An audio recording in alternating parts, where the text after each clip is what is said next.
Yo, what's up? This is Rocom from ThrowLight. We have our debut LP Monster dropping on November 1st. We pressed 100 records in neon orange. They're limited edition, so get one if you don't have one. And you're listening to John the Ninja Podcast.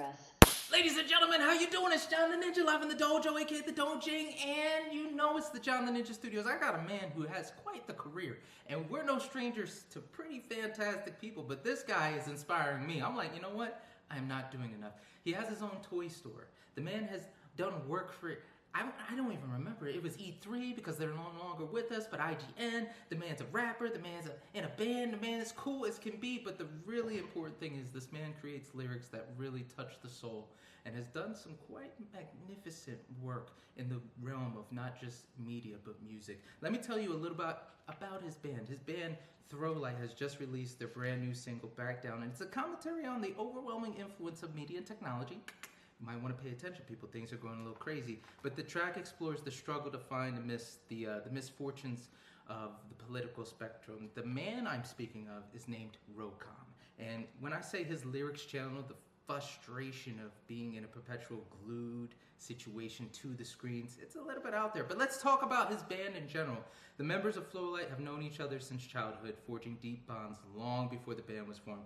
When he was just an underground rapper, Rocom learned that his high school friends Kevin Bentz and Chris Ellis were starting a metal band, and he's had some really great work with not just hip-hop, but rock music in general. So he eagerly stepped into his lead vocalist role. With a torrent of lyrics and rap bars ready to go, the foundation was set for this band from Orange County to take on the world. They have a diverse music style with backgrounds in punk, metal, rap, and hardcore, and the fusion results in not just something truly unique, but something beautiful to hear. So here to talk about his new band, ThrowLight, and his expensively great career, ladies and gentlemen, I give you Rocom. So how are you doing? Good, man. Thank you so much for having me. Thank you for such a generous intro. I think I maybe forget some of the stuff I've done in the past until someone reminds me that I did something. So I appreciate that. Thank you. No problem, good sir. And I have to put it out to the people that I was having a hell of a Tuesday. I can't relay where I'm at now. You know where I'm at, but we got so much drama happening right now. You were kind enough to say, you know what, we can push it a little bit. So I'm so grateful for that. But good sir, I really was fascinated by, your upbringing, and the diversity you went through. So I was curious because your dad used to have musicians from Calcutta, India coming. He would house them while they were doing their tours. And I was curious, what brought your mom and dad to South Orange County? I think what brought my dad to the States, I think in general during the 70s, most people that were seeking a better life or education even, they would usually go through the school system to find a place in a college somewhere in the States. Where that college was in the States, it wasn't quite set. But my dad ended up going for his doctorate at UCLA. So that's what first brought him here. He came by himself, and then my mom, was still in India with my older brothers and stuff. So that's what brought them to the States. And then, like most things, work leads us to where we end up living. And so there was a research company that he worked for after getting his PhD, and that was closer to Orange County. So that's how I found myself. We were in Culver City the first few years of my life, but then Orange County for the rest, where I had my upbringing. Something I really loved, and it was the first thing on my mind I really wanted to get at was the Def Jaguar. I think it's what it's Oh, called. okay, sure. And the way you described that robot was the way I felt about like Power Rangers and how impactful it was for me. So could you walk me through the first time you saw? I don't know the other way. I think it's Godzilla versus Merge. Yeah, Megalon is so Jet Jaguar is a Godzilla robot character that was in that movie Godzilla versus Megalon. Um, Growing up in the 80s, 90s, we didn't have streaming, and so like your options of what you're gonna watch are limited to what tapes you had or what DVDs or whatever. So one of the tapes that my brother and I had was Godzilla versus Megalon. Little did I know as a kid, like this is not some revered Godzilla movie, like it's a B-side. But there's a robot character in that movie that I loved, and I almost forgot it was even a part of my childhood until way like decades later in my early 30s or so. Like I came across a Jet Jaguar toy in this display case, and I was like, why do I know what that is? And my friend, he's a big Godzilla guy, and he's like, oh, Jet Jaguar. I was like, dude, I love that thing, and then it brought all these memories back. So Death Jaguar was my own artistic play on doing like a villain version of that character. Yeah, yeah.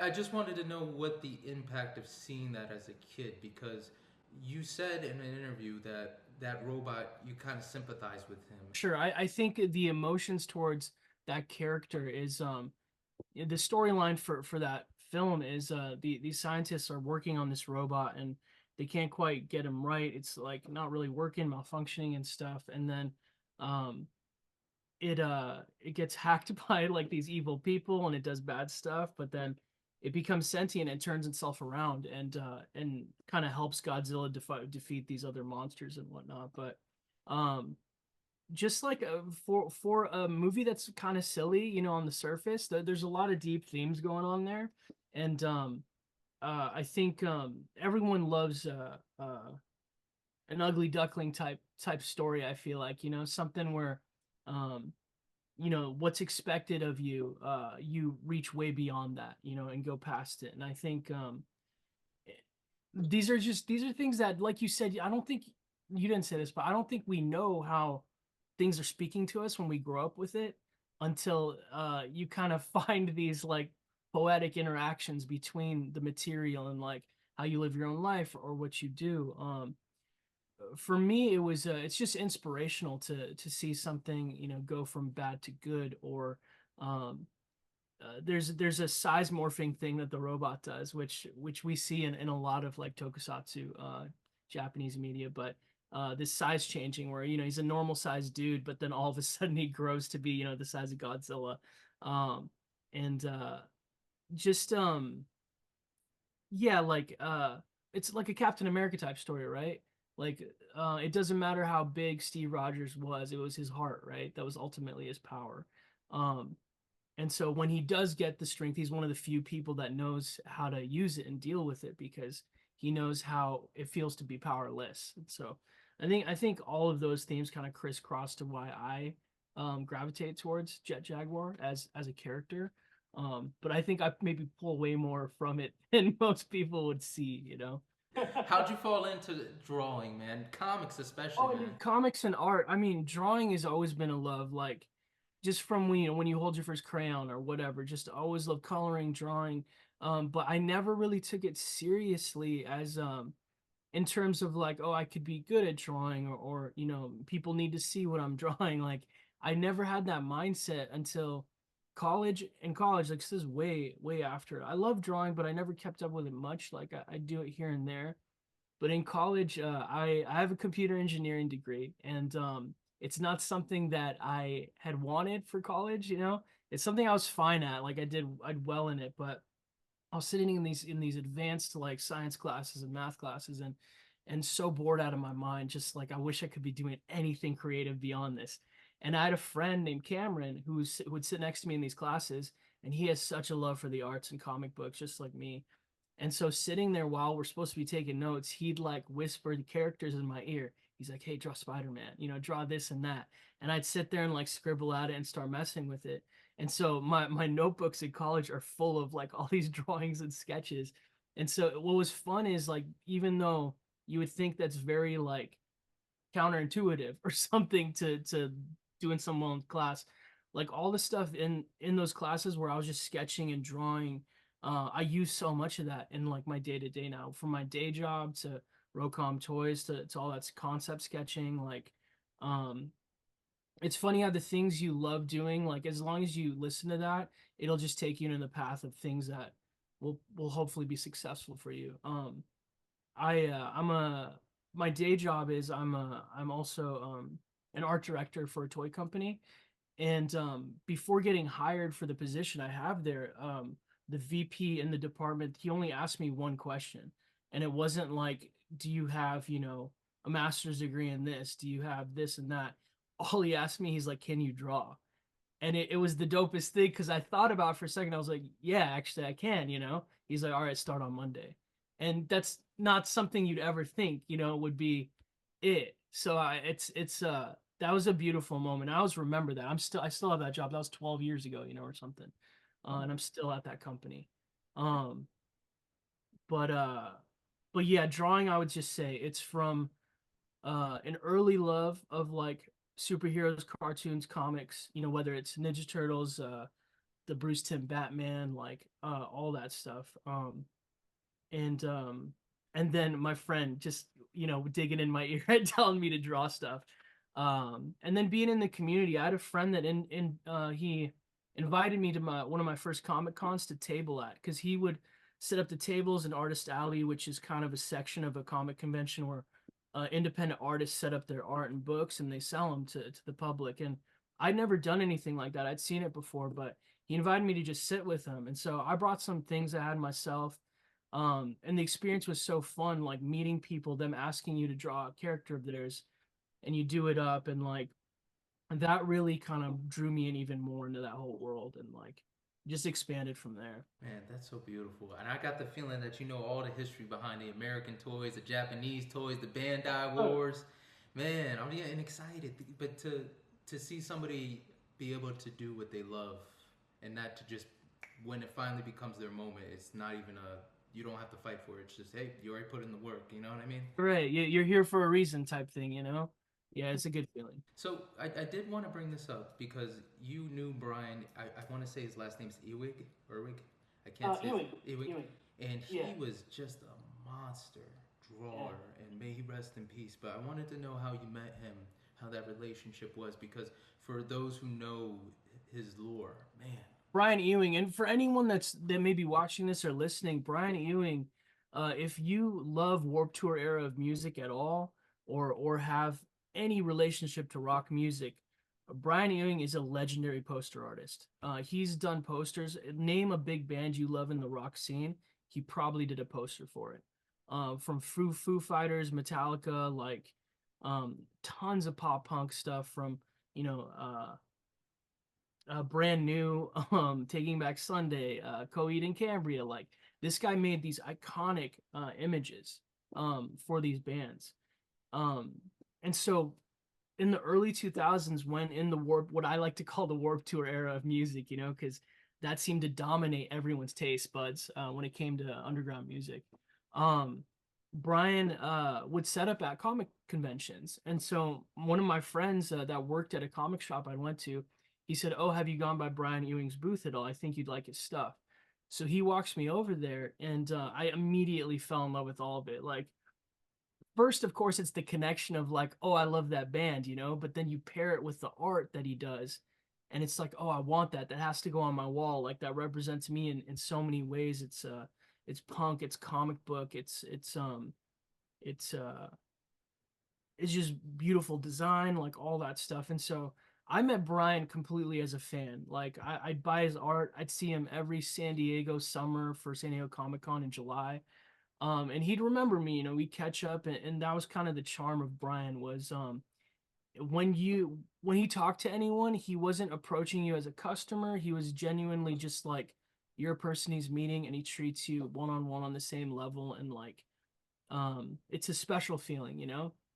And so from that young age, like knowing him through the years, and as I progressed in my own career with whether it be toys or my enamel pin company that had started with a friend, I always tried to the people I met along the way, I'd try and bring them in so we could work together. And so for the enamel pin stuff, like I worked with Brian on translating a lot of his art into enamel pins when I could. And through those little things, like we just became closer and closer, and like from just becoming a fan into a friend, like, you know, whenever we had this thing called Designer Con, which is a big convention for artists, that would be in Orange County. It used to be Pasadena, but then it was in Anaheim the past few years.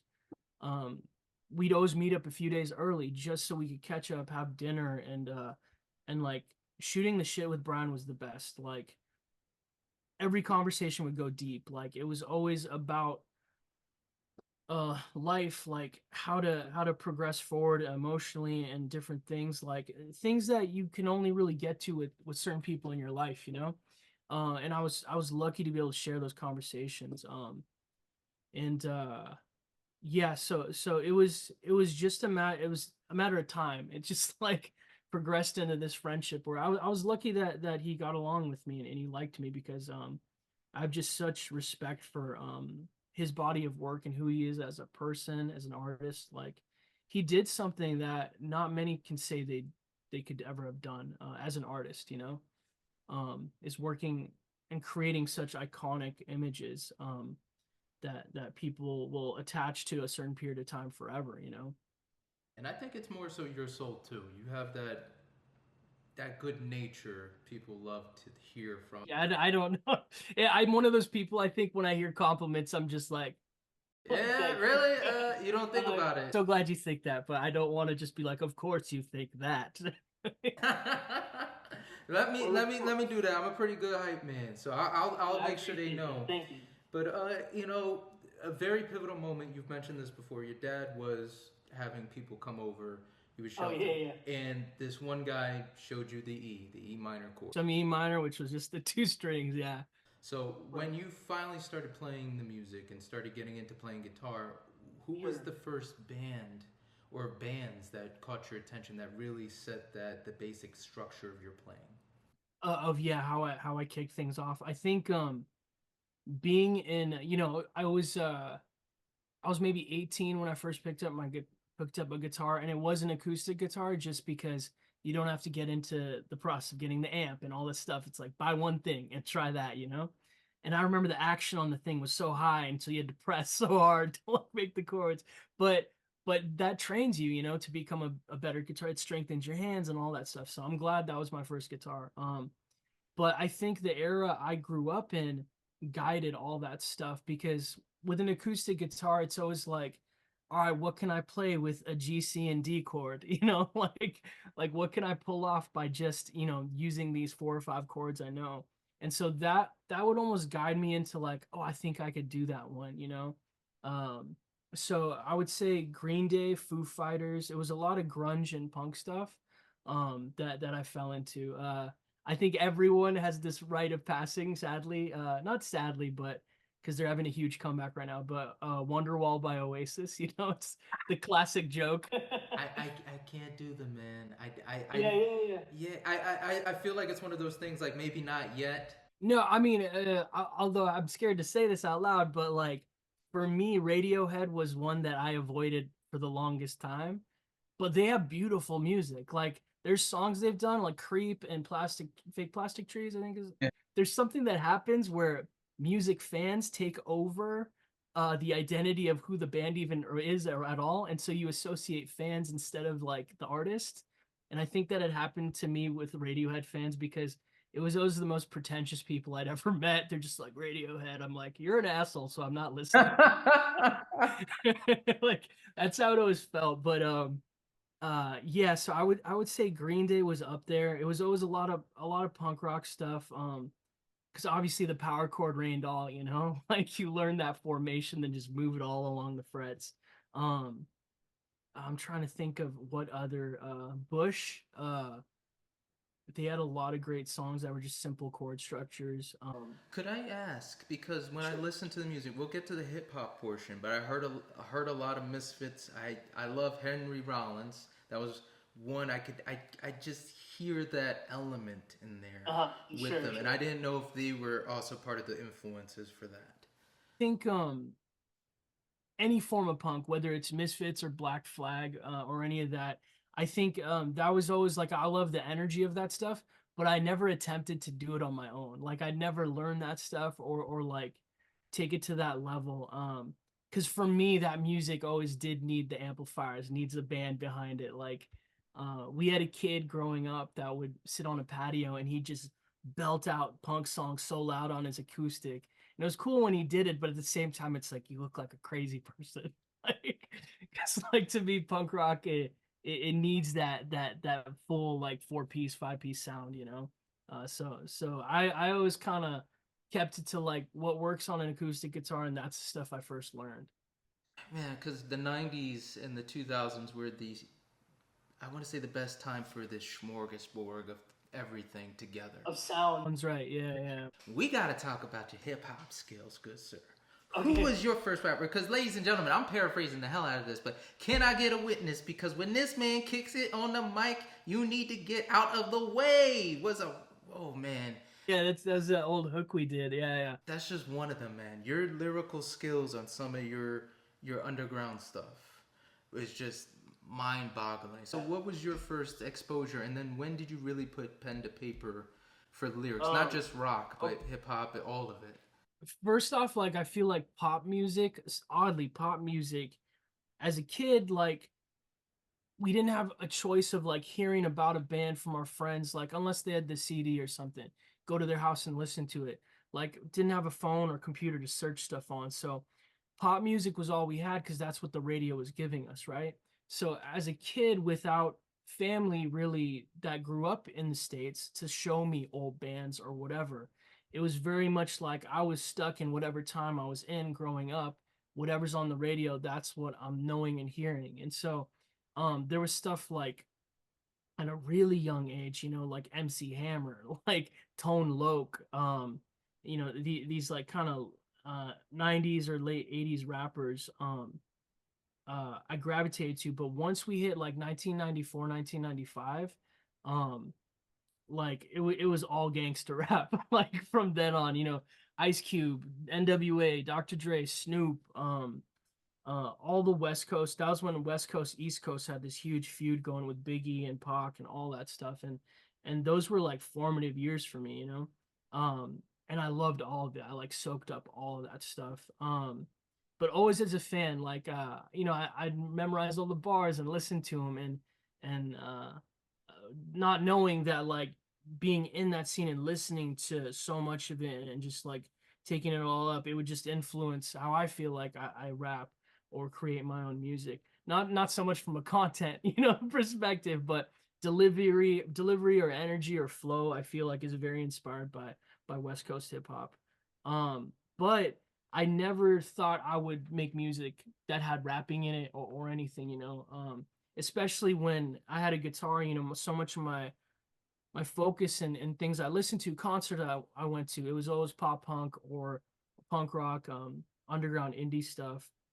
Um, but I had a radio show with a friend in college, and so he had a huge knowledge of underground hip hop stuff that I hadn't heard at all before. He was listening to Def Jux, Rhymesayers, like all these labels that had huge underground rappers at the time.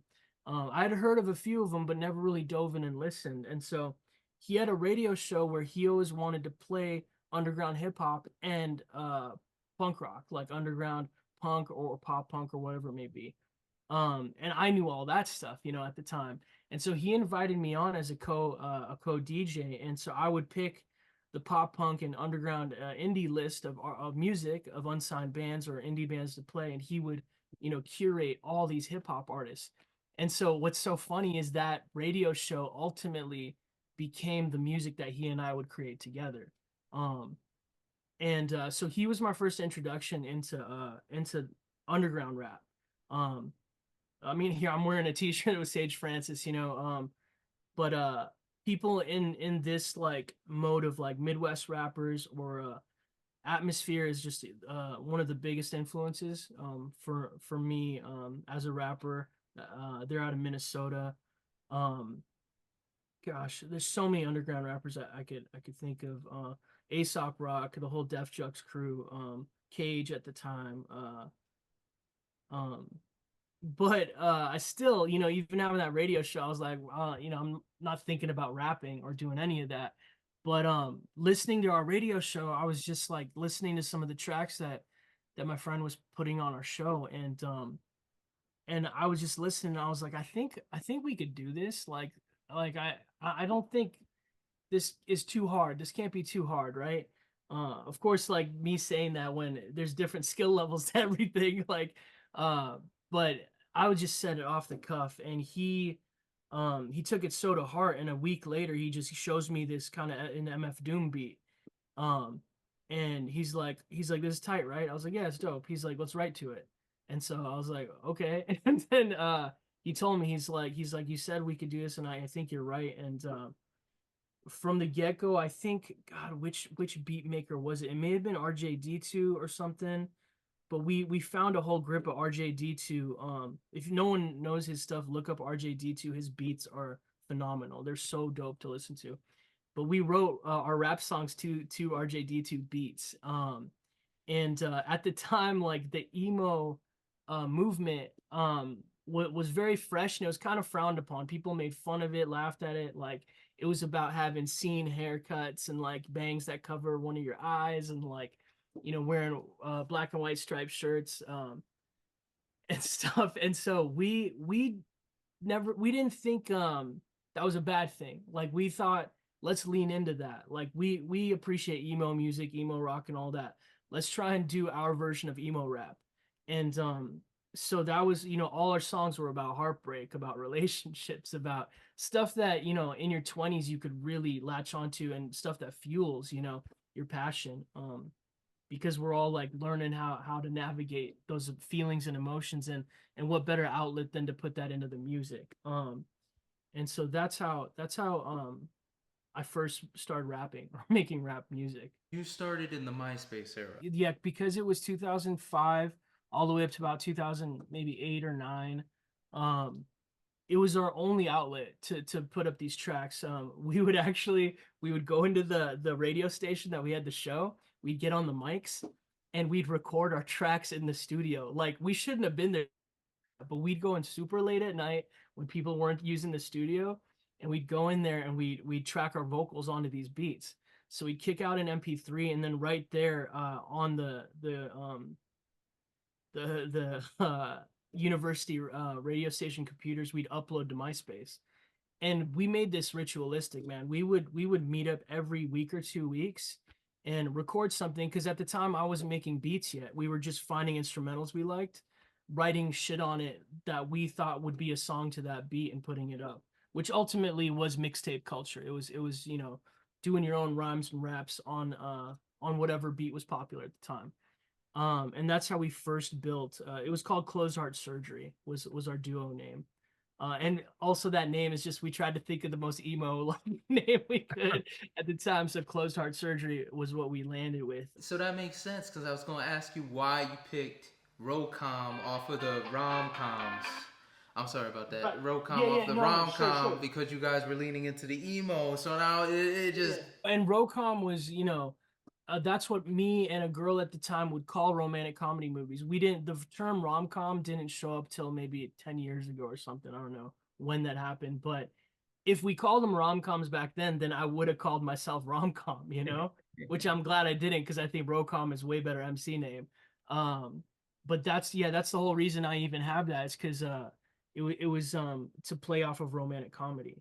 So with that stated, I gotta know, what was your favorite romantic comedy? I'll say this: The Time Traveler's Wife was a complete BS to me. I was very upset. Yeah, that one promised a lot, but didn't quite follow. I think with romantic comedies, the comedy part has to do its its work. So like, to me, some of the best ones are the ones that make you laugh the most.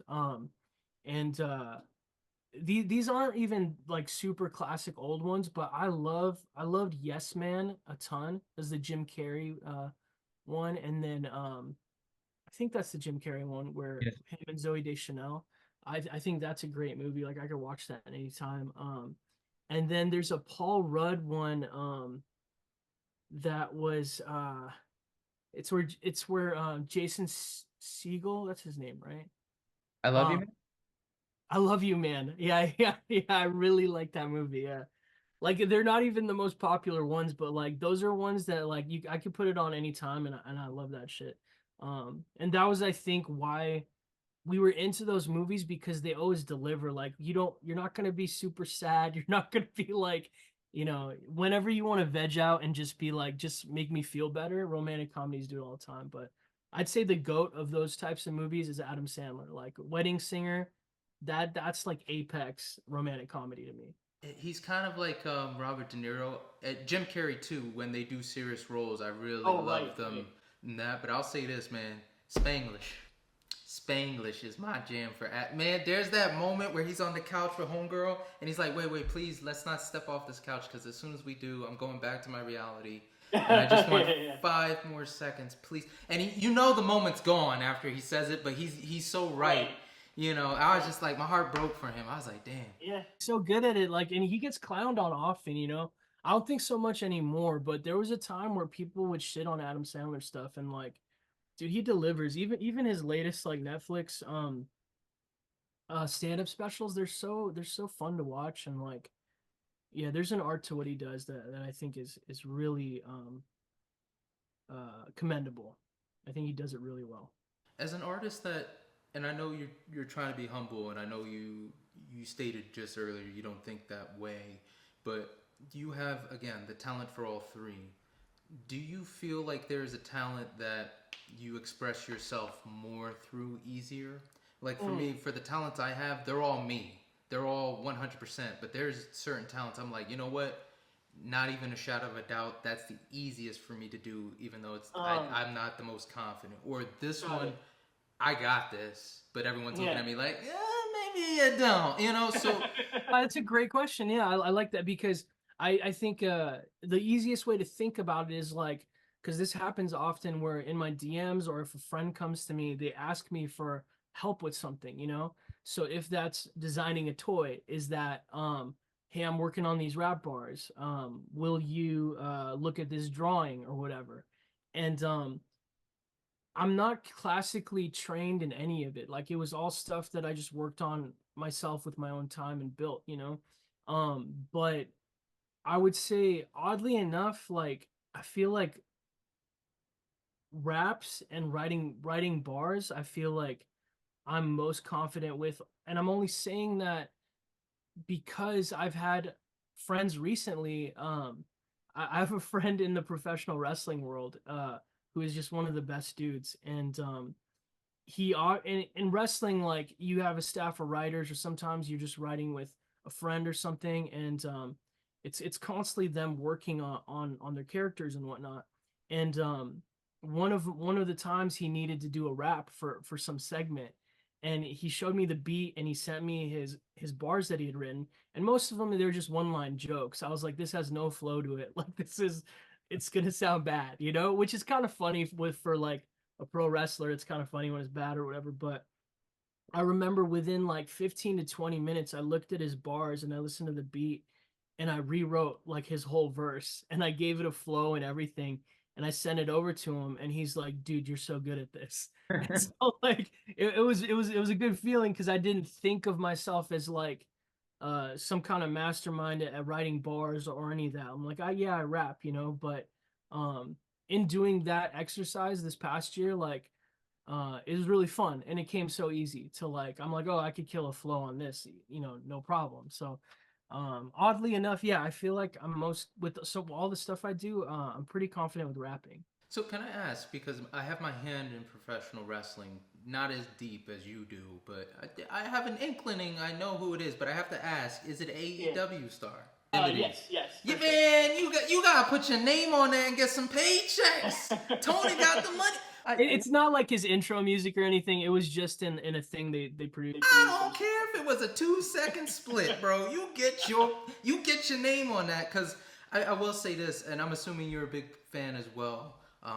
The opportunities even wrestling has afforded me is just, it's so crazy, man. Everything is connected. It's a cool world, and I'm so happy that it still exists in the capacity it does, where it's still like the main event, and like, you know, in all the facets it lives. I just finished that McMahon documentary, you know, on Netflix. So good. Actually, I might have another episode or whatever, but that was my era. Most of the stuff they're showing, not the early stuff, but Attitude Era was just like when I was in it, you know, when I really loved wrestling. Which is the most problematic, most chaotic, like, crazy type of wrestling, but that's why we watched it. We were glued to that stuff. So that's kind of where my knowledge of wrestling comes from. So, but it's interesting to see where it is now, and you know, when my friend hits me up or asks me for anything, I've done some design stuff for him. I'm excited for us to release that stuff, because we're sitting on a lot of it. Um, but yeah, that whole world is really fun. So let's pull it back now because I really, really want to focus on ThrowLight and just how magnificent the sound is. Again, your influences are showing, but you're making it your own. And it's like I can't even say like, oh, this is Rage Against the Machine, or Little Linkin Park, or Little. No, no, it's so definitively different that it's just so good. It's at that next level that you just hear it all. You can't say that's specific, and that's very hard to do. Kind of like they say in wrestling, it's all been done Until you see it done, no, right? yeah. So I, Right, I right. wanted to know how you first met Kevin and Chris in high school and how it came full circle after going to college. Getting jobs, living different. It's just so fascinating to still have these friends after Right, right. years. So Kevin was the first friend of the group that I met. We met in like sixth grade, so I've known Kevin the longest. He's the bass player for ThrowLight. And Kevin and I like we grew up, sixth grade and then through high school. We were there together for all that, and then we both met Chris. I'm pretty sure, when we were freshmen in high school or something. And I hadn't touched anything with music yet. For me, they were the musicians. Kevin with bass, and Kevin was in drumline and stuff, so he has a very good understanding of rhythm and drumming. And he has that math brain too, to do those crazy time signatures and stuff. Where I'm just like, put it in 4/4 so I can rap in it, on it, I know I can Uh, count a bar. yeah, yeah, yeah, right. And so I saw them formulate their first band in high school, and I was a huge supporter of that. And even through college, like I'd come to their band practices, and they always seemed to struggle with their lead singer. Like every time they had a band, like they'd have someone fronting it, and it's like, I think this is the weak link because their riffs and their grooves were always just head bobbing, heavy, so good. And then it's like, I don't think we want to listen to this singer, and that's at least how I always felt. I don't think I ever said that, about any of it. And through college, I think that was really where things started split off because in college we had the radio show. I started doing hip hop, and we'd go to each other's shows and stuff. And Chris was always a big supporter of my rap music. Um, but it always seemed like these different spheres, right? You guys are doing your thing over there. I'm doing mine. King of Somewhere, incredible rapper and producer. I met him through doing hip hop shows, and we kind of had worked on music together plenty of times. And he's the one that plays keys in ThrowLight, and he knows music theory so well. Like he's the one that calls us on like, oh, that's the wrong key. Like you guys should go to this chord. And I it's know. like making metal. You're like, you can do whatever you want, but it's like whenever we listen to him, we're like, oh, it's better. We're like, this is better now. So it's funny, but so so I guess yeah, we'd been tight and we grew up together, but then our musical journey split. I went hip hop. Those guys kept up with metal, and Chris even moved into doing. He had a reggae band that he did a lot of great stuff with. Kevin moved into a lot of punk hardcore stuff, um, and skip to decades later. You know, both of them have a kid and stuff, and like Chris had reached out maybe a couple years ago, and I hadn't heard from him in forever, but he still lives like so close to me, and he invited me over for dinner. And so we do these random dinners. Him and his wife would like make food. We'd sit down, watch TV, laugh, and had a good time. And he's like, "Hey, Kevin and I have been writing music again." And so I was like, "Oh, that's cool," because it had been a while since those two had done anything together since like high school. Um, and he played me some of it, and like the riffs were just so like groovy and head bobby, and I was like, "Oh, this stuff's dope." They wanted to do doom metal. They just wanted to do sludgy, slow, just like grooves. And so I was like, "Oh, do you guys have a singer?" And he's like, "No, we didn't even think of that." And so I was like, I might want to sing for this. And I couldn't believe I'd said it at all with how busy I am with everything else I'm doing. I'm like, I can't join a band right now. So we just did it as a fun side project. We'd meet up at Chris's house. He just got a laptop and a setup for us to record stuff, and we just started writing songs together. And they all were okay. They were kind of there. And Kevin had always pushed. He's like, "Oh, we should add some synth to this." And in my head, I'm like, I know how difficult adding synth to stuff is. I'm like, that's probably not gonna happen. But then I went on a trip to see Atmosphere play Red Rocks in Colorado, and I went with King of Somewhere to that show. And I played him some of the demos of stuff we've been writing, and he's like, "You guys need a keyboard player?" I was like, "Actually, like Kevin's been wanting that, so that would actually be dope." And the first time he laid down keys in our music, I was like, "This is the sound. Like we finally don't sound like something trying to sound like something else. Like this has become like ThrowLight. It's a new sound that's ours." As much as people are like, "Oh, this is Beastie Boys, this is Rage," it's like we love all those bands. So of course those influencers are there, but to us, we're like, this doesn't sound like that, you know? Um, but it's weird. It honestly it shouldn't have happened. Like it's strange how we all came back together to do this, but how easy it's been to put these songs together and like gel and somehow being in any band, four or five people trying to meet in the middle and write music, like good luck. And we wrote a whole record in a year, like, and I can't wait for you guys, for everyone to like hear the rest of the music we've done. 12 songs come out on our first LP called Monster on Halloween night, so November 1st, really. But music's released like East Coast time midnight. So in California, we get that stuff at like 9 p.m. So I'm telling everyone Halloween night, and that's spooky and fun for any metal people, So it's like a cool tie-in. But man, I love how just you as a fan, as a friend, it was a little bit of both Iron Maiden and Red Hot Chili Peppers. Red Hot Chili Peppers, Anthony is always around his friends. He kind of wants to hop in. He wants to share that Yeah. music. And then the Bruce Dickinson is you're like, yo, your singers suck. I need to get to work for you. I got you. So your range is what impressed me the most because I was familiar. Because man, I can't mention his name because he doesn't like it. He did a 180 with his life, and he's a good guy now, but he's had a past. But he was the hip hop head in college. He was the one that got us turned on to like all these Mac Miller before he was big, and Chris Whibley and a couple of others. He was. I was all MySpace era stuff too. Those guys got huge during the MySpace times.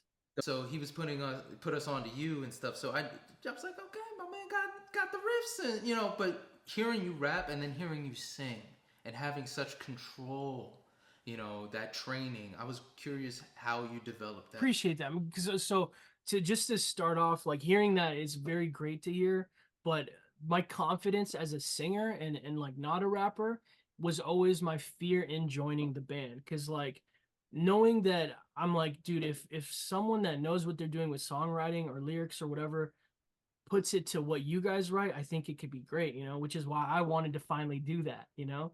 But I was always worried about the singing. I was like, because initially I wasn't gonna rap on anything. Like they're writing doom metal. I was like, I need to figure out how that sounds, right? I'm like, I need to morph to the genre they're putting up. And so I was like, I was listening to this is a funny influence, but in 1986, there's a Transformers cartoon movie where the intro song is fully metal version of Transformers. And I was like, oh, am I gonna sing like that? Like, am I gonna do like the operatic like crazy high pitched singing shit, which to me is comical. I'm like, that's gonna look phony because it's not me. But once the guys like did certain grooves and some demos we were making, I was like, I think raps will sound dope on this, and they were in immediately. They're like, yeah, rap on it. And so once I had that pass, I was like, all right, if I can at least have that, then my confidence is there. The singing came with that. Like when I made emo rap with closed heart surgery stuff, uh pop punk and indie music was always such an inspiration or influence in those songs too.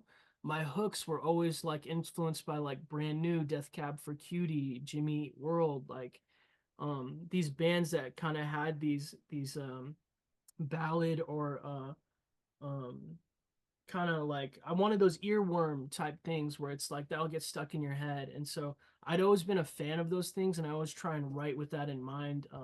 Like The Used, there's certain bands that have these really great catchy hooks, and so it's all just being inspired by that kind of music that makes me want to sing like that, and being able to pull it off. Like I don't know, I still don't know if I can, but when people tell me they like it, I'm like, oh, thank God. Because for me, I'm like, I think I'm doing it right or I'm doing what it needs. but I'm not classically trained at all. So it's like, um, I'm always kind of checking with people that know, you know, I know if I'm singing off key for sure, like I can hear that, but I never really trained for it or anything. It's something that I'm continuously like trying to be more comfortable with, you know.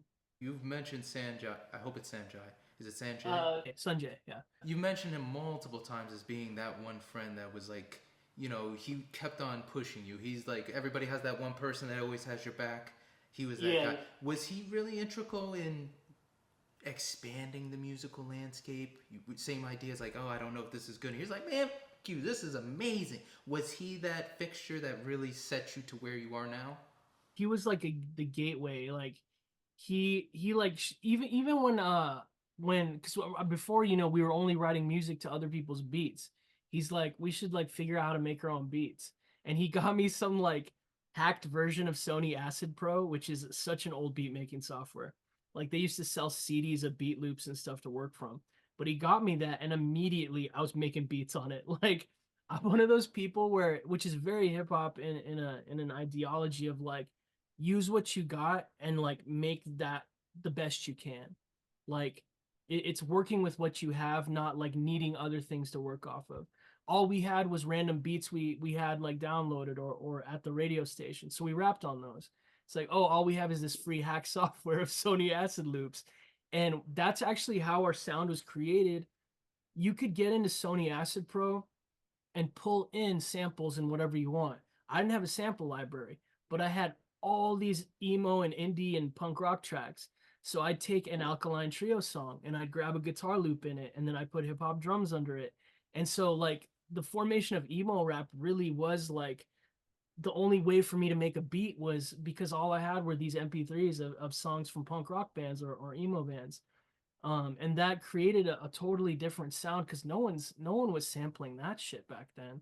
Um, and I that's actually one of my biggest loves about hip hop is like at the root core, it's making something out of nothing. So like no instruments, we don't have shit. We have like a downloaded copy of this software. I got some MP3s I probably downloaded off of Napster or whatever software was there at the time. Um, and I chopped those up and made a beat, and then we'd rap to it and sing to it or whatever. And it was this magical time, man, of like, you know, there wasn't some algorithm looking for, you know, if you're stealing shit or looking for like a sample and kicking your shit off. We'd make whatever we wanted, upload it, people like it. On MySpace, they put it on their page, whatever. I only wish I had the marketing and like business brain that I have now to have taken advantage of how popular closed heart surgery was during that era. Like, um, I mean, there would be days where like in a single day we'd have 10,000 plays like on a single song, like stuff that, you know, any artist like wishes they could do now, you know. Um, and I'm sorry, I feel like you ask a question and I just run and I may like not hit the answer at all, and I just talked about a bunch of stuff, you know. Talking about ThrowLight, you know, you mentioned that this project for some reason is one of your favorites. You already mentioned that it's just a little easier, the energy's there, but from a music standpoint, from your creating, what about the freedom? What about having all the knowledge you've amassed makes this project different and have a little bit more staying power to you? I think it's a culmination of like wants and things like coming to fruition that I didn't expect. Like for me, as much as although it has made a huge comeback lately, but the genre of new metal as a whole, like it was always clowned on back in the day. Like people would look at bands like Papa Roach, Limp Bizkit, or whatever, and as massively popular as they were, there was always the metal audience that would laugh at that shit. You know, they didn't respect her or anything. And me coming from a background where I just love pop music in general, I thought new metal was great. Like it did these things where it's like, dude, you're making shit sound tough, make it like heavy, and like just some random person can listen to that and know all the words. Like it was doing something magical. And I feel like I always wanted to try that. Like I've always wanted to try and rap to metal and like do it with a true passion of hip hop and a love for of underground rap and all that, because I had never seen that in new metal. Like to me, whoever was rapping on a new metal track, I was like, does this guy listen to rap? Because what they're rapping like makes no sense, flow wise, whatever, you know. So I was like, I would love a chance to do that, and so that's part of why I really love ThrowLight is because it was my opportunity to throw my hat in the ring as in terms of like let me rap on some new metal shit. Like give me some riffs, something to bob your head to, and I want to just tear that shit up, you know? So it was kind of a challenge and I was like let's fucking go, you know, that type of thing.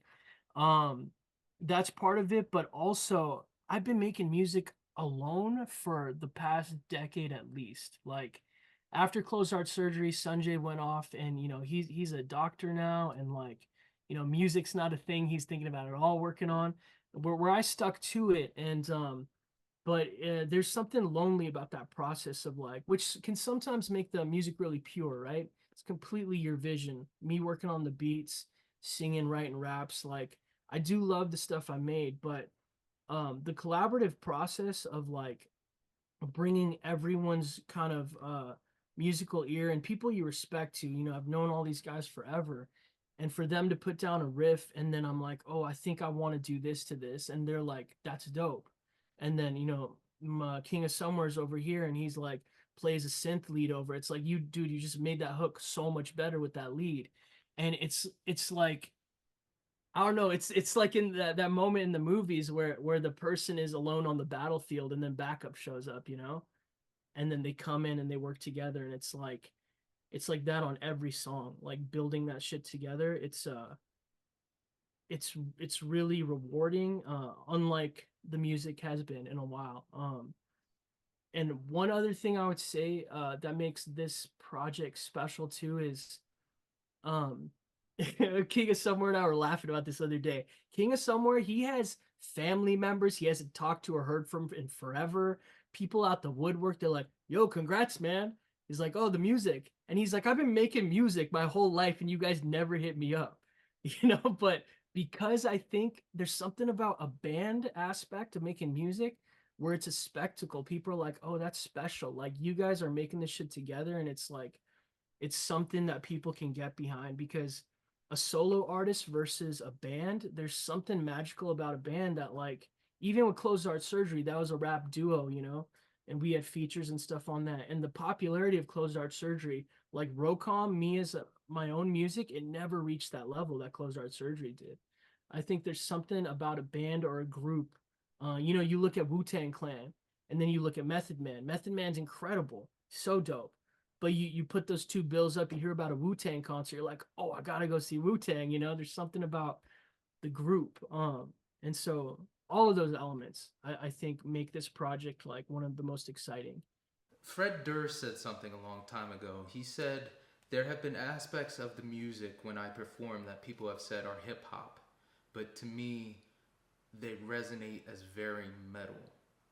Mm. When you sing for some of these songs, especially Oblivion to me, you know, how do you feel your performance is coming across when you perform? Do you feel like you're leaning into the metal more because of the music and the subject content? Do you feel like your natural style and flow come out through the lyricism and your delivery of vocals, or do you feel like it is the perfect combination and amalgamation of both? I do think what I'm doing, like let's say on Oblivion, is very much I'm just rapping. Like that's raps. But there is something about ThrowLight where my flow and approach to it is very specific in terms of like me doing a hip hop track. Like the voice I'm using right now with you in conversation, that could be a Rocom or a closed art surgery song any day.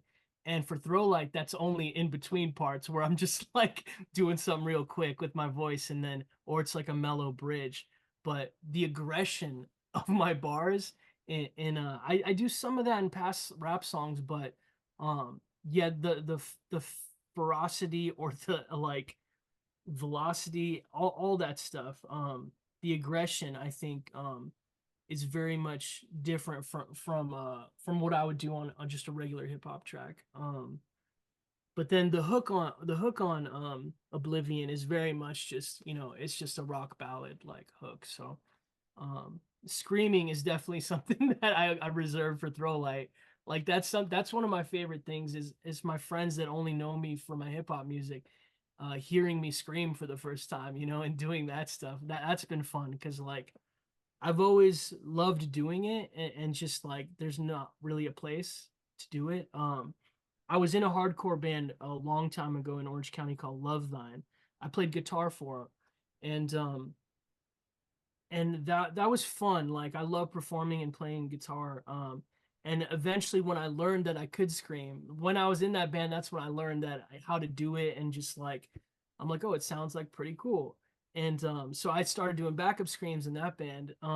But then once I started excelling with hip hop around the same time, the band just dropped me. They're like, you don't have time for this, and that. Like, and so I feel like part of it though, there's a little bit of a fuck you in my head of making this band to where I was like, you guys didn't know what you had when I was in that band, you know? So that's a part of the fun fuck you is like I doubt anyone expected me to make metal music anytime soon, you know?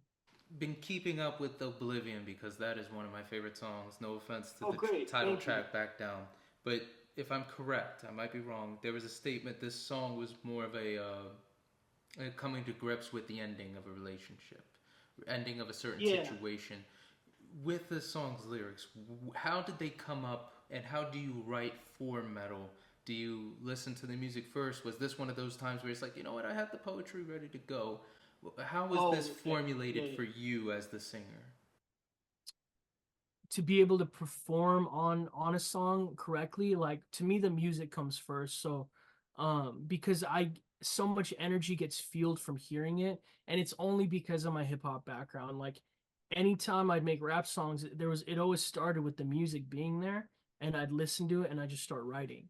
And to me that's really keeping honest to what the music has created, and me bringing or trying to come to the level that the music is at.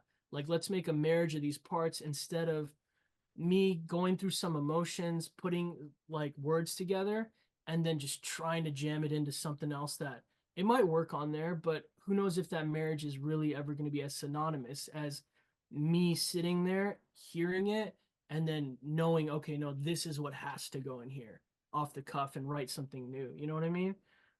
That's how I like to approach it, and it's totally because of rap music. That's how I've always made hip hop songs. So for ThrowLight, the approach was always the same. Like as a band, when we demo stuff, Chris will play some riffs for me, and I'll hear one that I really lock onto. We'll track it. We'll start arranging a whole song out of it. So I'm essentially producing and making a beat again. You know, I'll take it home for the week, write everything, rearrange stuff, track it, and the whole process of us writing is super fun because it's not four or five guys sitting in a room sweating it out like, all right, what's the next part, all right, let's figure it out, and then you do that forever and never record anything. Like you never play a show. We did the studio shit first, essentially. Like we were sitting there laying out our songs and figuring it all out, and now we're going through playing it all live. Like it's kind of funny. Like we kind of did it a little bit backwards, but I think because of that process we were able to have a full-length album in a year. Like um I don't remember what the first question was as usual, but But as usual, you answered it in flying colors, so okay, stop good, playing. good, good. Entonces, so good sir, what song was the hardest for you out of this album dropping? You know, Hmm. there's sometimes like you just know like, oh, I got it. This is great, and then the band looks at you like, no, no, you don't. Or vice versa, you know you're on the cusp of something great when you're creating it. It's just there's a note you just can't get. Like a hurdle, yeah, like a tough one. I think it would have to. There's a track on the full length called Doomsday, um, which I think it's a great song, and what came out is what it should be. But originally, whenever people get to that song and finally listen to it, that was the first song we ever wrote together as a band. And so um I'm not rapping on it at all. Like it's all singing the whole time. Um and because of that, and me not being confident as a singer, I was always concerned and worried about like, man, am I hitting the note right? Is this melody good or not? And the song, I think, to anyone listening is fine, but for me, I'm like, I don't know if that was ThrowLight yet. You know, like to me, ThrowLight was when we wrote Back Down or wrote Oblivion and wrote these songs where I'm like, there's an interesting thing with our record where it's all ThrowLight. Like I think every song sounds like our band, but there's moments where it pushes and pulls in different directions to where it's like, oh, this is leaning more into this genre. It feels like there's a song on the record that's fully a pop punk song, and I was like, should this be on the record at all? Because it's not new metal. There's no rapping or anything, and but we all love the song so much. It's on there. It's called Stop the World. Um, and the op so conversely, I feel like that was one of the songs that I was most ready and comfortable to do because I'd been wanting to make pop punk music forever, you know, like being such a fan of it growing up with Warped Tour and whatnot. Um, but also it's like uh us as a band, like that's not really like if you play that song and people hear the record, they're like, is this the same? You know? Anyways, if anything, I'm excited for people to hear those little what you call them like B-sides, you know, little different tracks that gives you another flavor of something. Um Back in the day, I feel like an album would always those tracks would just be the ones you skip, you know, you're just like, oh, this is where they get weird. But I think we made some catchy stuff like in the moments where we stray off of the Throwlight original sound. Because there's a song called Midnight on the record that is a full pop song. Like it's there's no screaming on it. There's none of that. It's just like it sounds like synth wave, new wave almost, like 80s. Um and it's really just me doing my old closed art surgery like Rocom thing. But with the instrumentals just being with the band, you know. It's Chris playing the lead on guitar. It's King of Summer putting all the synth in, and so it's still Throwlight, but um you play that song and no one would expect what else is on that record. Yeah. You definitely understand where I'm coming from as far as representation, especially for your ethnicity. Growing up, it was only Cal Penn from Harold and Kumar. You had Yeah. Dave, Tony Kanal from No Doubt. I don't know his last name, but it's Dave from Sum 41, the guitarist. Yeah, yeah. I want to say Brown sound. but you know, it's one of those things where you know you love people that play it. You know, you love all these other musicians, but when you see somebody doing it that looks like you, that does things Right. like you, that loves what you love, it gives it added just energy. This magnificent feeling. Like for this day, man, something about seeing Carlos Santana was the greatest Yeah. guitar experience of my life. And it's unfathomable to try and be like, oh well, it's because he's Hispanic. I don't think it's just that, but it No, helps tremendously. It's inspiring. Yeah, it's something to aspire to. It's aspirational. It's like, yeah, you got to have that stuff, I feel like. And I would have never thought that as a kid, really. Like, but I always knew when I saw things like that, when Cal Penn was in a movie, I'd get excited for it. I'm like, there's a dude that did it, you know? He didn't become a doctor or an engineer. He took a career in the arts and he's doing something with it, you know?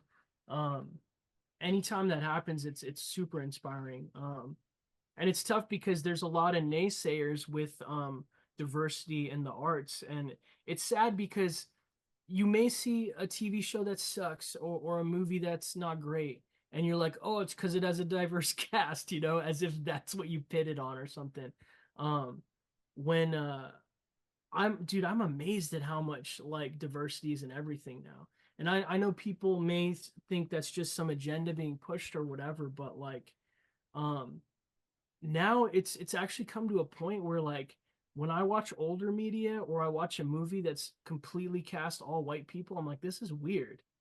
Like I can actually feel like I'm like, this feels a little strange, like that it's like this. And that's unthinkable, you know, 4 or 5 years ago, even where we're just so used to it. Um, and not to even bring up movies and stuff, but I feel like that's where we see it most often, you know, is the discussion about that stuff with casting.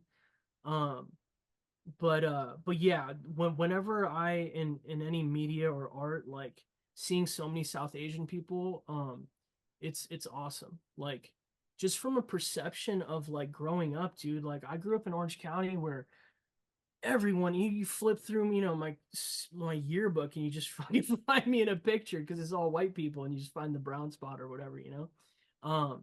And I luckily I never really felt too much like an other. Like I always felt excited, but there's always part of it where I'm like, you don't see yourself in media as like the goal or whatever, or like, or as something aspirational. Like, and so it always, there's some part of you that feels like, oh, that shit's not for me because I don't see myself anywhere in that. And yeah, I think it's so great that kids hopefully don't have to have those same types of emotions or strange, um, complexes or something, growing up. That's where I wanted to push it because man, I'll never forget this. I was working at a pharmacy and there was a kid there, and I had an afro. It was COVID Yeah. afro, and Yeah.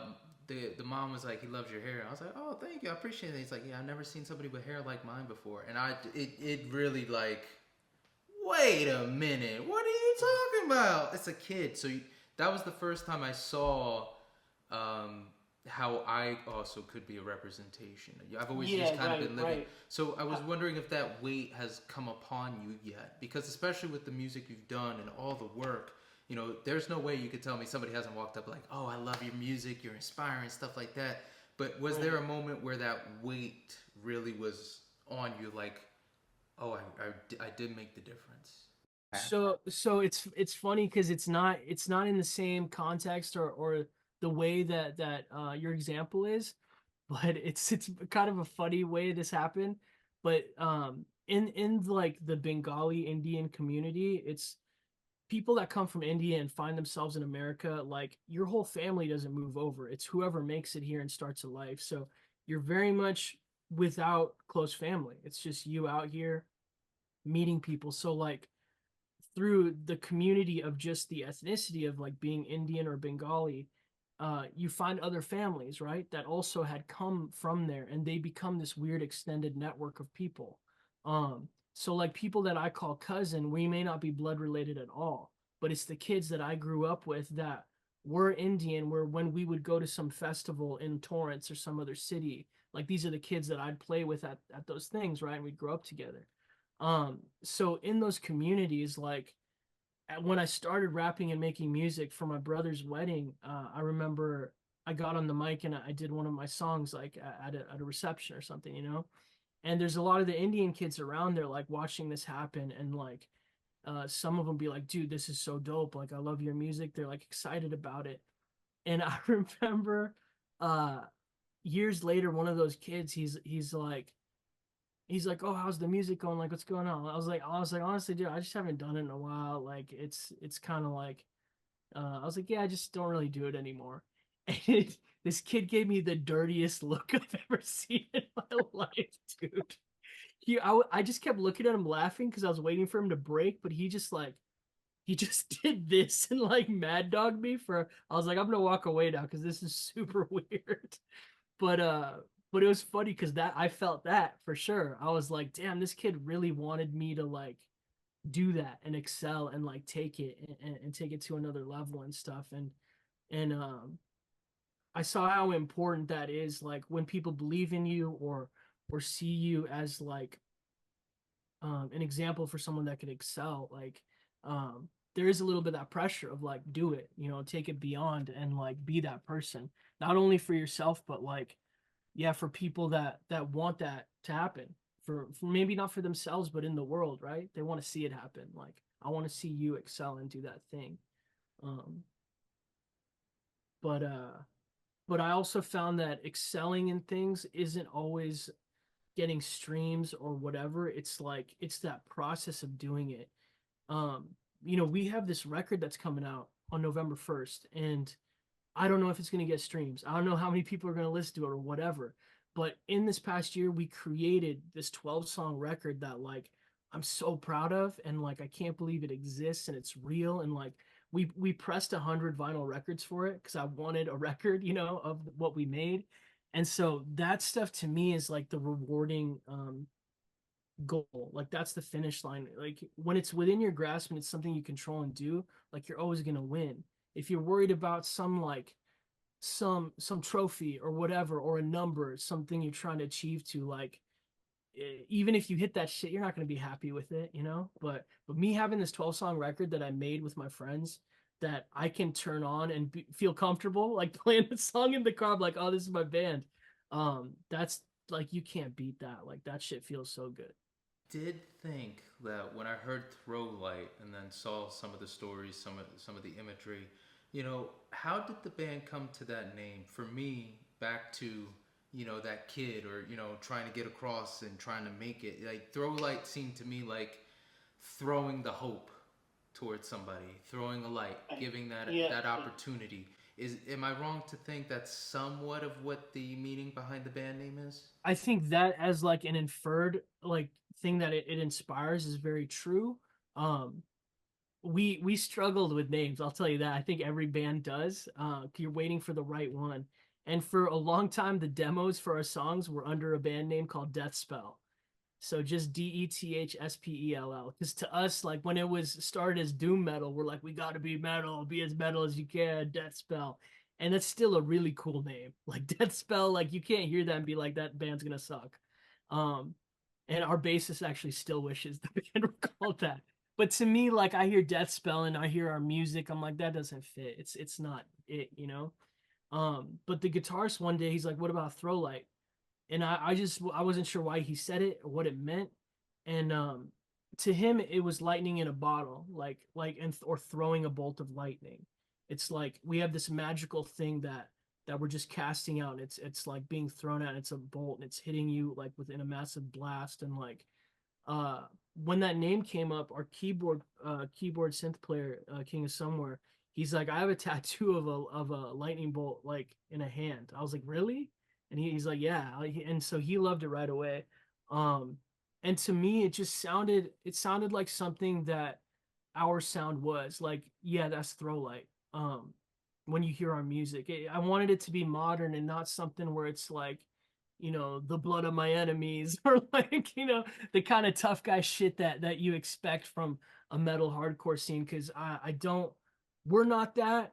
We may have like the heaviness and aggression of it, but I feel like we like to open ourselves up to all the genres we appreciate and the sounds that we implement, to be more than just an album cover with a graveyard and bloody skulls and shit all over. That was another thing, like the album art.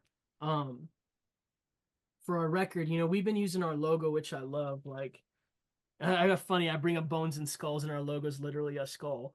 But With fangs, um, man, looking gorgeous. thanks. I love our logo. But for the album art, I wanted something classic to where, it's something that I can unveil the album art actually on your podcast. But this is our record. So this is ThrowLight Monster. This is a photograph, so I'm trying to get the glare off of it. This is it's a photo that my friend Tyler Dawson took. Um, and he takes amazing photography, all 35 millimeter, all that stuff. And usually his shots are at night. Like it's this beautiful light cascading through the night sky. And I thought, I'm like, oh, that's gloomy and cool. I want to use one of those shots. He has just pages and pages of it. And then I come to this picture of just a car, like the car's trunk, like something you'd ignore or whatever. And I was just like, there's something about this that feels so classic. Like I started looking through album covers of the biggest, records from the 90s and 2000s. And so much of it wasn't, as me, even as an artist drawing stuff, you'd think I would draw the album cover. And I was just like, it has to be a photo. Like there's so many amazing classic albums to me that are just this photograph that somehow whenever you see it just strikes you like, yep, that's the record. So when I saw that and I'm like, let's use this. And the guys were down, luckily. But there was definitely some second thoughts where like, shouldn't we show something like really dark and gloomy? And I'm like, to me, if when you do that, you just make your shit skippable or missable, like it'll just blend in with everything else. So the art and design shit is just almost just as important to me, as making in the music and all that. Like I want it all to just tie together, which can sometimes be a lot to like think about all at once, but when it works, like it feels good. Man, but again, I'm repeating because you're so great, but your sensitivity to art and your ability to translate it. That's that type of that whole thing you just spoke about the importance of the album cover and matching the music, even though at first it doesn't look like it. Right. That's such a gift. Thank I you, wish thanks, man. I could translate to people because I'm on the surface. I'm like, oh, I'm looking over.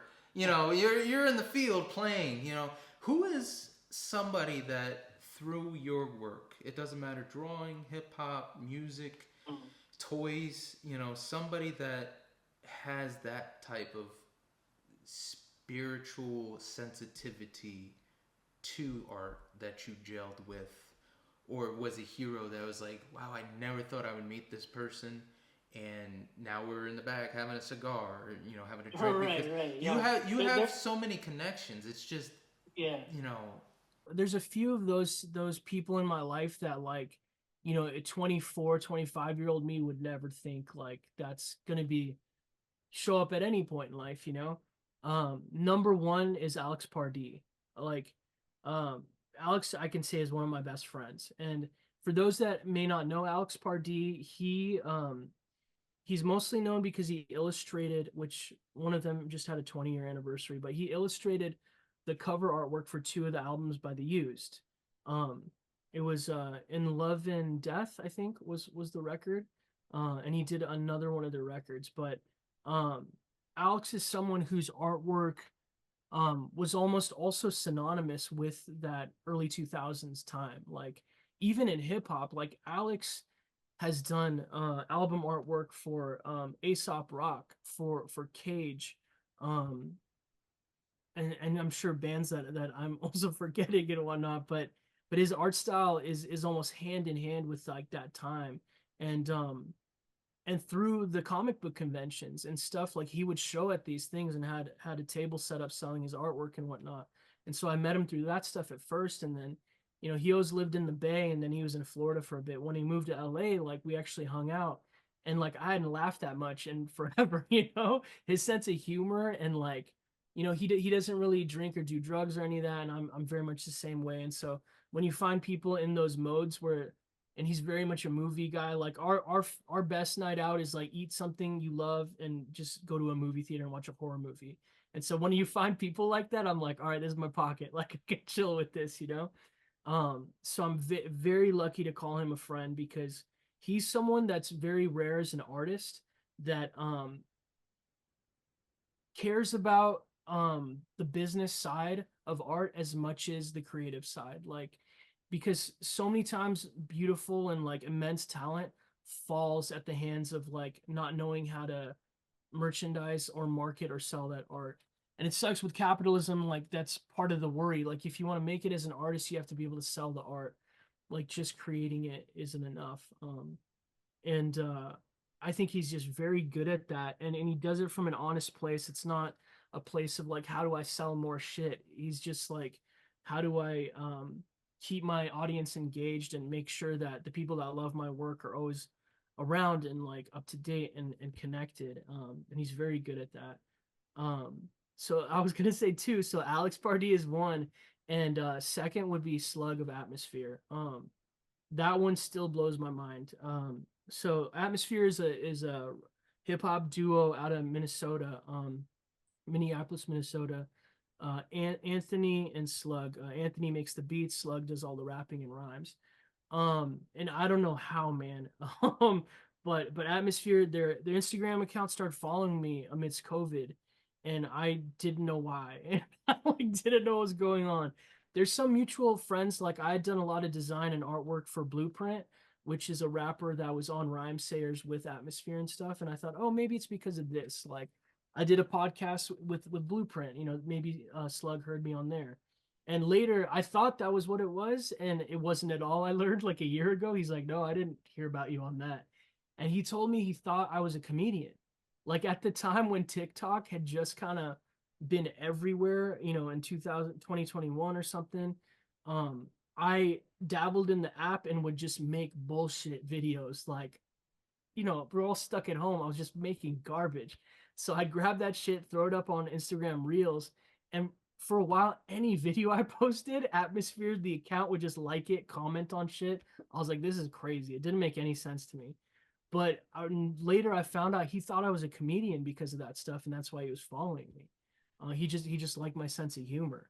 Um, and eventually, you know, they played in San Diego, and we finally met up. He put me on guest list, and after the show, we just sat on the tour bus. Like it was me, a kid that had listened to Atmosphere all of his 20s, like mimicked probably so much of Slug's rapping style when I was making music with Sanjay and Closed Heart Surgery. And now I'm sitting in this dude's tour bus, like peers, talking about music, art, video, like all that shit. And we talked for hours. I brought a friend to that concert, and I still feel so bad she had to just sit next to me while we're just like shooting the shit out. I kept checking with her. I was like, "I'm so sorry. Like we're just talking about." She's like, "No, this is all like entertaining or whatever." But yeah, after that time with Slug, after we talked for hours, I thought it was just gonna be goodbye. Like thanks for the cool experience. You know, I'm off.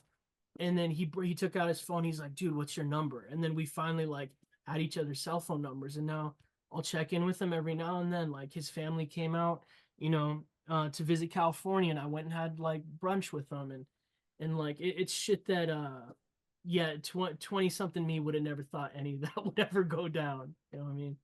I'm blown away. I really want to know when was a moment that your friends came through for you, or you had to stand on your own. I mean, if we go back to the core of like music, you know, the MySpace era of making hip hop or making anything by yourself, being a self-made musician or singer or whatever, it was a time where there was this tool accessible to everyone. Anyone that existed had a MySpace account. You make music, you're automatically connected to all these people. No algorithms, no nothing. If it's shared, they could find it and follow it. Um, Coming from that high of like being connected to the world, and then when MySpace fell, and then that connectivity fell up upon Facebook, maybe Instagram a little bit, but they weren't really geared towards music. Like that hit anyone that wasn't on a label or wasn't already big so hard, because even when you had all this huge connection of fans or listeners, you had no way to keep in touch with them anymore. You know, none of us were keeping email lists back then or anything.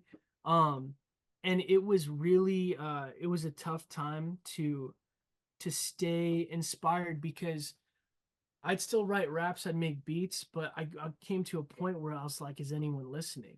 And you know, contrary to what I've been saying, where, you know, your audience doesn't matter as much as like what the music matters to you. But I think I was high off of having an immediate response. Make music, you have this community to listen to it, give you feedback, good or bad, like someone's listening. But working on art and then no one's there to view it, like I think one of the definitions of art is it only exists with an audience. Like if art is there and there's no audience to experience it, the art dies there. And so there was a feeling of like all the art I was making was dead on arrival, because the connection to the audience was barely there anymore. I was lucky if people looked up Closed Heart Surgery, you know, let alone Rocom, to see what I'm up to now or what I was doing. Um, so emotionally, those times pulled me away from music. Like, you know, whatever I was doing, like, you know, I had a full length record that came out in 2013 as Rocom. I hadn't had a full length record until 2021, since 2013. Like that's a huge gap. There were songs I was making, and I put up a couple singles here and there, but putting a body of work together, um, COVID definitely, like the pandemic, that somehow just pushed me back into working on beats again and writing rhymes. It wasn't exactly that. It was during that time, but I some of the most popular music I've made is just the production I made, because I made two intro songs for two of the biggest comedy podcasts out right now. So there's one called Bad Friends with Andrew Santino and Bobby Lee. So the intro music for that podcast, I produced that. The show's called Bad Friends because I put that sample in the beginning of the track. And then Andrew Santino's Whiskey Ginger, I made the music for that as well.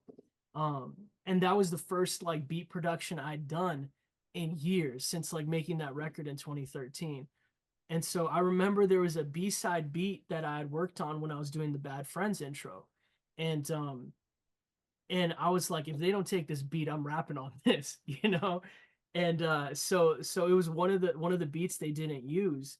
And so immediately I wrote all these bars over it, and I was like, I can't wait to track this song. And that was a song called Sheet Ghost Kid, where I'm just rapping nonsense. And it was mid COVID, and I was like, I want to make a music video for this. Like, what can I do? And you know, we weren't allowed to really like convene or be around our friends. So I was like, well, shit, we're all on Instagram. I was like, there's so many of these weird filters. So I picked a filter or two and I sent them to a bunch of my friends. I was like, yo, just film 10 to 15 seconds of whatever with this filter. And so his friends dancing, fucking clowning around, doing whatever.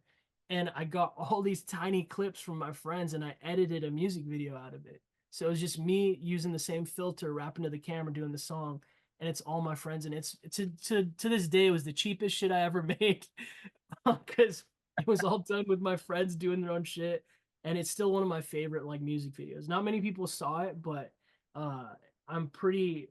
Brian Ewing is in that video.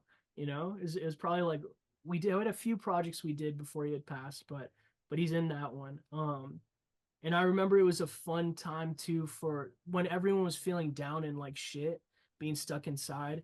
It was like this fun little escape for us to like do this silly shit and kind of edit something together. So, um, I know that I strayed a little bit off of the question there, but um, but I think that brought me back, like from the hard times of feeling like there was no audience. I kind of found the love of making music again from like not just the amazing success that those guys podcasts have. It's not like it's because of the music, but um it brought me back into producing and making stuff and realizing how that's medicine for someone that makes music. Like it makes you feel better. There's a reason I was prolific and doing all that shit, you know, back in the day. um and that's another thing about being in ThrowLight is like realizing writing lyrics and putting out music, it heals so much of you that I thought as an adult I don't need music to heal me anymore, because it's like in your 20s you're angsty and you're emotional and you're just like I need to write a song, you know. And like as a grown man it's like you're not going to write a song to like heal your trauma or whatever, but and it may not be that, but regardless it's this outlet that's meditative and it can heal you like on different levels. The restorative energy. To extend off of what you said there, I think there was something that was said that I couldn't believe. I'd never thought of it that way before, but someone said that like music is one of the closest things to real magic we have on Earth. And I was like, okay, what does that mean? And it's like you can be in any certain state of mind, right? And you hear like some Damien Rice or some sad song, and it'll change your mentality to be so sad and think about shit and bring you into some other place. You could have a Slipknot song come on and get you amped and pissed off or whatever and fucking energized. And it's like you were a different person 3 minutes ago, you know? But like the magic of music just altered your state of mind. Like that's literal magic, you know? And it's like a real thing that exists. And I remember I'm like that's pretty nuts, because what can affect someone's mood so quickly, you know? And so that makes sense to me, you know, that being away from that and you go to a concert and then you feel the energy of it. You're watching people do, you know, their life's work and craft it on stage. Like all that energy is super powerful. And just altering how you're feeling, you know? What's a song that's your go-to when you need that pickup? There's some songs where you hear it and it's like no matter how crappy of a day, even if it doesn't get you fully out, it's like that. I gotta keep pushing. I just thought of the cheesiest one. And if your viewership is as rock and metal, they may not even know this song. Um, but I don't know how much of it is a joke at this point or if it's real. But there's a pop song called "Fight Song" by Rachel Platten, and it is the most like mom pop song you have, not mom and pop, but a song a mother would listen to get herself amped up. And like, yo, that song, like that shit slaps. Like Rachel Platten's Fight Song, so much to I want to like influence ThrowLight to be like, let's cover this shit because no metal band's gonna touch it, you know. um but there's something so positive and like good and powerful about that song that like it always puts me in a good mood. Mostly because I think it's very funny to like that song, but at the same time, that song's kind of undeniable. There was a there was a Hulu series with Jesse Eisenberg where he's like a divorcee dad, and there's I don't know the name of it, but I'm sure if you search those terms it'll pop up. But but there's a moment where he's with his two kids in the car and the little girl just starts singing that song and they're just singing it a cappella like the family. And I was like, what the fuck is this song? I didn't know it. And I was like, oh, that's Fight Song. And so when I hear that, now so I think the context of that movie made me realize how those lyrics are pretty powerful. Like outside of just a pop, anthem standpoint, it's I think it's like um before the hook drops, I think she says, I only have one match, but I can start an explosion. Like how sick is that? Like if that's not metal, what is, right? Like you'd never think of that, but I love music where as a candy coated shell, it has like this very palatable, like bright bubblegum like thing to it. But you really dissect it and you're like, dude, these lyrics are fucking hard, you know? Um, so that's one, but to bring up a song, it's funny because I just want to give you a different song for each emotion, you know? I feel like when I'm aggressive or angry and I want the music to match my level of pissed off, like People Equal Shit by Slipknot is just like so dope. Like that shit will just fucking get me. Um, but if I ever like want to feel kind of in a like um and regret's not the right word at all, but like nostalgic or wistful, kind of a romantic emotion. The song "Hey Jealousy" by the Gin Blossoms, like there's something really beautiful about that song that can always bring me to like kind of a romantic kind of headspace where I'm just like kind of like a dream state type thing. I really love the emotions that that song brings out. Wanted to know what's the best advice you've ever been given? It's a tough one because it's something though that I feel like I've been going back to a lot because when I look at the trajectory of like my own creative desires or things I feel like I've accomplished with art, music, whatever it may be, I look at who's around me. Like there's a saying of I don't know the exact words of the saying, but it's essentially show me your friends and I'll show you your future. And like that to me was so profound because there's another way of saying that where it's like show me like your three closest friends and I'll show you, or you are the sum average of your three closest friends, something like that. um but just to show like who you surround yourself with and who it's such a like parent thing to hear. That's why I'm like weird about it, because to me it's like, oh, don't hang around those losers or this and that, you know. um but I think it is super important that like when you find who you're spending most of your time with, you're gonna automatically it's gonna either elevate your own desires or accomplishments or it's gonna keep them level or down, you know? So but it's not to say I've ever like pushed out friends because of like you're not going places, we can't hang out or some shit like that, you know. But when I look at the people that I hang out with the most or that I find myself spending time with, it's people that are definitely on paths of being driven and wanting to accomplish or finish something. Everyone has something they're working on, they have something they're aspiring to, and it's not just talking about it and thinking about it, it's like they're doers, like they want to do the shit. And I think it's one of the most rare things for me to have seen where it's like someone says they want to do something and they actually go after and they actually like go for it. And I think for anyone that has aspirations of that to accomplish something or do something, surround yourself with people that also want to do shit and make things happen. Not just talk about it, but actually make moves, because that those people will become your you're all gonna lift each other up. The connections I have and the things that I see I'm able to connect with or reach out to, it's all people I just grew up with, right? It's like we all find our different pathways or whatever. Like the people you're in college with, or you're in school with, or you work a job with, whatever it is, they all find their paths, and they kind of, you excel together, and then you just have this network of people. You're all helping each other, and like building and growing together. I think is one of the coolest things. Like as a young artist or creator starting out, it's so easy to be like, how am I going to get to this point? How do you even, with me just coming out of college, how do I jump up to that?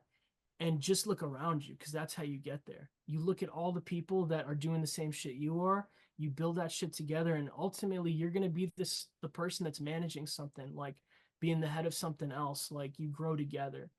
It's not about people at the top like picking you up. Sometimes that can happen and you're lucky. It's better that you have people on your same level, and those are the people you're ping ponging off of, growing with, and then that raises, all ships, right? You all kind of grow up together.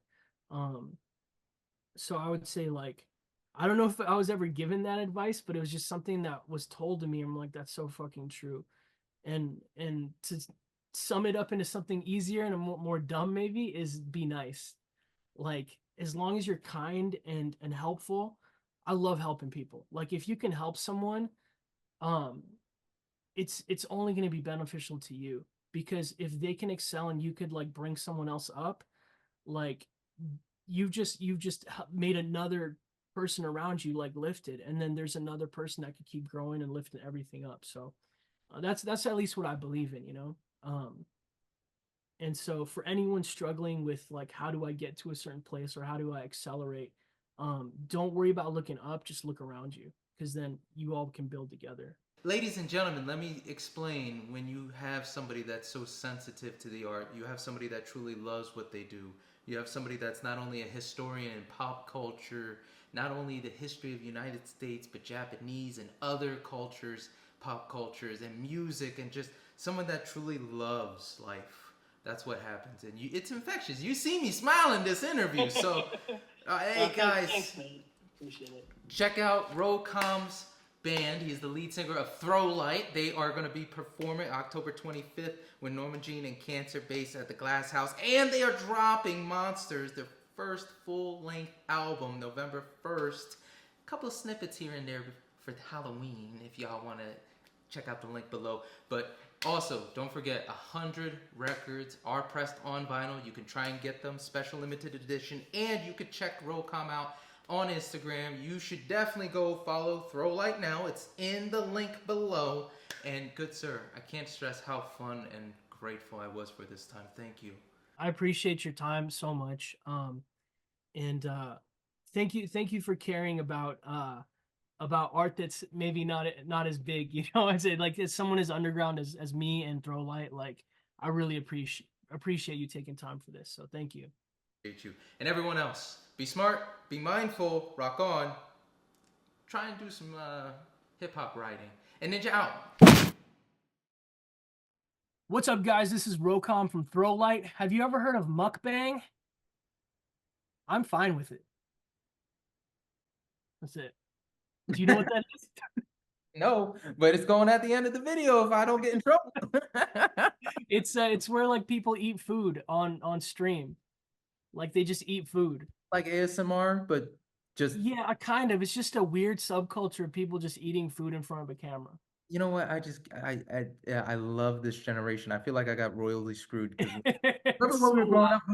Who's gonna make money playing video games? Who's gonna make money betting or knowing? Yeah, wild shit, dude. Woo, baby, you listen to John the Ninja. Oh, your ears are about to go on a vacation. John the Ninja's got what you need.